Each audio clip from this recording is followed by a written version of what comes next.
बिस्मिल्लाहिर्रहमानिर्रहीम। अस्सलाम वालेकुम। मैं हूं जलील खान कुराची। आप देख रहे हैं मेरा यूट्यूब चैनल। अमीर बलाज, एहसन शाह और जवेद बट कत्ल केस के हवाले से गुफ्तगू करेंगे। कुछ इंतहाई अहम तरीन डेवलपमेंट्स, कुछ नई चीज़ें सामने आई हैं, वो आपके सामने रखनी है। शूटर गिरफ्तार हुए थे, अजहर और इलियास। उन्होंने कुछ बयान दिया था और फिर उस बयान को मद्देनज़र रखते हुए मुख्तलिफ और गिरफ्तारियाँ और बहुत कुछ हुआ था। ये सारी चीज़ें जो भी डेवलपमेंट होती रही, मैं आपके सामने एट अ टाइम रखता रहा। और मैं अपनी गुज़श्ता वीडियोज़ के अंदर बल्कि 12 वीडियोज़ के अंदर आपके सामने ये रख चुका हूँ कि शूटर के जो बयानात हैं, बल्कि कुछ इंटरव्यूज़ भी मैंने किए थे, वो भी आपके सामने मैंने रखे थे। यानी जो इसके ऊपर जो लीगल ओपिनियन थी, वो भी आपके सामने मैंने रखी थी कि शूटर्स के पुलिस की कस्टडी में जो बयान होता है, इसको 161 का बयान कहते हैं। इसकी कानूनी हैसियत क्या होती है, ये 12 वीडियोज़ के अंदर मैं आपके सामने रख चुका हूँ और 12 आपको बता चुका हूँ कि इसकी कोई अहमियत नहीं होती जब तक 164 का बयान यानी अदालत के अंदर मजिस्ट्रेट के सामने नहीं दिया जाता, उसकी अहमियत होती है। पुलिस कस्टडी में अहमियत इस वजह से नहीं होती, पुलिस प्रेशर की वजह से उसके बयान दिलाया जा सकता है या किसी और वजूहात की बुनियाद के ऊपर वो बयान दिलवाया जा सकता है, तो इस वजह से उसकी कोई अहमियत नहीं होती। शूटर ने जो भी बयान दिया था, लेकिन जो भी था मैंने आपके सामने रखा था। लेकिन अब खबर इंतहाई अहम तरीन वो ये है, जो ज़राए से हमारे तक पहुंची है, कि शूटर दोनों अजहर और इलियास ने अपना बयान बदल दिया है। मतलब कि चाहे जो पहला बयान था कि हमें अमीर मसहब ने भेजा है, और उसके बाद फिर एक आरिफ नामी बंदा था, वो उसके अंदर इन्वॉल्व था। पुलिस ने उस वक्त, आपको याद होगा, ये भी कहा था कि हमारा अमीर मसहब से यानी इन शूटर्स का और अमीर मसहब के दरमियान जो राब्ता है वो भी एस्टेब्लिश हुआ है। और उस वक्त भी मैंने आपको ये कहा था कि अमीर मसहब एक बरिस्टर है, कानूनी पेचीदगियों को भी जानता है और उसको इल्म है। बाकी उसका खानदान इस सारे इस झंझट में फंसा हुआ है, उसको इस चीज का इल्म है। ऐसा हो नहीं सकता कि अगर अमीर मसहब ने ये सारा मामला करवाया भी होता या करवाया भी है, तो ऐसा मुमकिन नहीं हो सकता कि अमीर मसहब यानी उसी वाक़े के दिन भी उन शूटर से राब्ते में रहे, क्योंकि उसको पता है बाद में सीडीआर निकलेगा, बाद में इसकी तफ्तीश होगी, तो सारी चीजें सामने आ जाएंगी कि ऐसा नहीं करेगा। मैंने उस वक्त आपको कहा था। तो आज वही चीजें खुलकर सामने आ रही हैं। उन शूटर्स ने अपना बयान बदल दिया है, और जराये के मुताबिक, क्योंकि अभी तक तो मजिस्ट्रेट के सामने पेश भी नहीं हुए, अभी तक तो उन्होंने कोई प्रेस कॉन्फ्रेंस भी नहीं की, अभी तक कुछ नहीं किया, लेकिन जराये ने अभी से ही तस्दीक कर दी है। शूटर्स दोनों अजहर और इलियास ने अपना बयान बदला है, और अपने बयान के अंदर उन्होंने आरिफ भट्टी का नाम लिया है कि हमें उन्होंने भेजा था और हमारा उनसे ही राब्ता था। अमीर मसहब और इसके अलावा अमीर फतेह, बाकी सारी चीजें उन्होंने कट कर दी हैं। मतलब कि मैं आपको 12 वीडियोस के अंदर ये भी कह चुका हूं कि तीफी भट्ट साहब जो हैं, ये जिस किस्म की वारदात करते हैं, बलाजवल केस के अंदर आप देख लें कि ये दोनों नामजद मुलजिम थे एफआईआर के मुताबिक, तीफी और गोगी भट्ट। गिवन के गोगी के हवाले से तो इमरान कश्वर साहब ने ये कहा था बरमला तौर पर कि उनका अभी तक कोई शवाहिद हमें नहीं मिले, वो बिल्कुल क्लियर है। तीफी भट्ट साहब के हवाले से कुछ चीजें मौजूद थी, लेकिन जब शूटर उस वक्त यानी मौके के ऊपर मारा गया, फिर एक कड़ी थी एहसन शाह भी वहां से निकल गया, तो कानूनी हवाले से अगर देखा जाए तो वो अपनी जमानत करा सकते हैं, वो क्लियर हो सकते हैं। और इससे पहले अगर थोड़ा सा पीछे जाएं, तो जब टीपू ट्रक्का वाला मारा गया था, तो खुरम शहजाद जो शख्स इस वक्त शेखुपुरा जेल के अंदर मौजूद है, तो उसने यही कहा था कि मैंने टीपू को मारा है अपने भाई की तजाद की वजह से, यानी मेरे भाई का टीपू के साथ कोई झगड़ा चल रहा था, तो इस वजह से मैंने मारा है, इसमें तीफी का कोई ताल्लुक नहीं है। हालांकि सीडीआर और बाकी चीजें ये बता रही थी कि तीफी भट्ट उस वक्त भी मौका के ऊपर मौजूद था। हालांकि कुछ लोगों ने यह भी कहा था कि वो बंदा जो खुरम है, उन्होंने एक दो मरतबा वो चांस मिस किया था, और उसके बाद फिर तीफी ने उससे कहा था कि अगर आपने नहीं मारना तो फिर मैं मार देता हूँ, यानी उसको बिल्कुल कह लीजिए पीछे से पुश किया। फिर उन्होंने जाकर वो अटेम्प्ट की और उसके बाद फिर वो मारा, और उसके बाद फिर जहर सी बात है, तीफी वहां से निकल गया, उसने अपने ऊपर ले ली।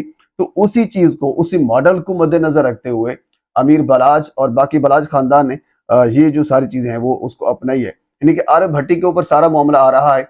अब होगा ये, आरिफ भट्टी के ऊपर सिर्फ मामला इस तरीके से आ रहा है कि ये दोनों शूटर्स जो हैं, ये बयान दे रहे हैं, इन्होंने बाकायदा ये एतराफ कर लिया है कि हमें आरिफ भट्टी ने भेजा था। और याद रखिए, ये भी 12 वीडियोस के अंदर मैं आपके सामने ये रख चुका हूँ कि जब आरिफ भट्टी अनकरीब इंटरम बेल लेगा, और इंटरम बेल लेने के बाद जब वो यानी अदालत के अंदर आएगा, ये फिर शामिल तफ्तीश होगा, तो उसके अंदर वो ये चीज रखेगा कि मेरा अमीर बलाज से एक दोस्ती थी, और जेल के अंदर वो अमीर बलाज के साथ इकट्ठे भी रहा था।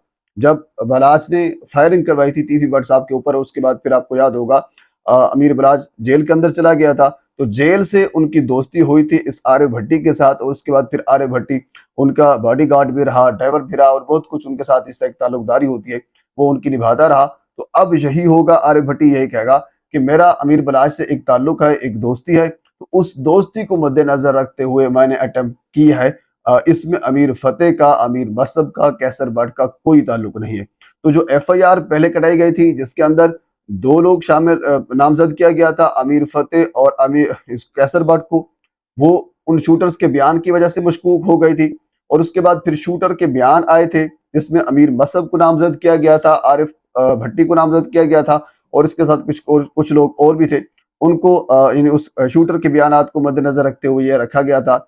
लेकिन अब सूरत हाल ये है कि शूटर के नए बयान ने कुछ और चीज हमारे सामने रख दी है। तो अब जाहिर सी बात है, शूटर का जो पहला बयान है वो भी मशकूक हो जाएगा, अब जो नए बयान है ये भी मशकूक हो जाएंगे। तो मामला जो है, जो मुझे लगता है ये यानी यहाँ तक, यानी केस की हद तक या कानूनी हवाले से अगर देखा जाए तो अमीर मसहब तक या फिर अमीर फतेह तक नहीं पहुंच पाएगा। लेकिन इसके अलावा अगली खबर भी आपको मैं दे देता हूं जो कि इंतहाई अहम है।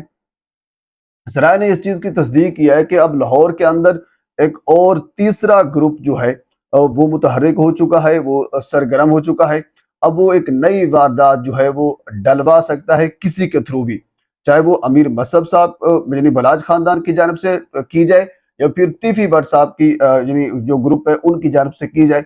लेकिन तीसरा ग्रुप जो है वो मुतहर्रिक हो चुका है। और इसके साथ आपको ये भी बता दें, सुलह के हवाले से मैं आपको बारहा वीडियोस के अंदर, जो पिछली गुज़श्ता चंद वीडियोस गुजरी हैं, हालांकि इससे पहले मैं इस चीज के फेवर में था जब शहीद चौधरी साहब कोशिश कर रहे थे और मैं आपके सामने वीडियोस भी रख रहा था, और मुझे ये उम्मीद लग रही थी कि ये हो जाएगी। लेकिन अब की सूरत हाल ये है, गुज़श्ता चंद एक वीडियोस के अंदर मैं तज़किरा कर चुका हूँ, यानी सुलह के बिल्कुल जीरो चांसेस हो चुके हैं। कोई 1% भी इम्कान नहीं है कि इन दोनों के दरमियान सुलह हो चुके। अमीर मसहब ने वाज़े तौर पर इनकार कर दिया है, बलाच खानदान ने वाज़े तौर पर इनकार कर दिया है, जबकि दूसरी जानिब तीफी भट्ट साहब का जो ग्रुप है उन्होंने भी वाज़े तौर पर इनकार कर दिया है। इंटरनेशनल शूटर्स के हवाले से वो भी हायर किया जा रहे हैं, गुज़श्ता वीडियो के अंदर मैंने वो सारी तफसील रखी थी। अब तीसरा ग्रुप जो है वो भी मुतहर्रिक हो चुका है। अब तीसरा ग्रुप के मुतहर्रिक होने से जो सुलह के यानी कुछ चांसेस, जिन कह लीजिए कि अगर 1% चांसेस रह गए थे तो वो भी अब खत्म हो चुके हैं, वो मुतहर्रिक हो चुका है। और वो अपनी इन दोनों के दरमियान कोई दरार डालने में अपना अहम किरदार अदा कर सकता है। लेकिन ये खबर जो है ये कंफर्म है कि तीसरा ग्रुप जो है वो मुतहर्रिक हो चुका है। बहरहाल इन दोनों के दरमियान अब जो यानी ज़राए ये कंफर्म कर रहे हैं, अल्लाह ना करे इस किस्म का एक वाक़या और हो, लेकिन खबर ये है, ग्राउंड रियलिटीज ये है, ज़मीनी हकायक ये हैं कि कुछ बड़ा जो है वो अनकरीब होने वाला है।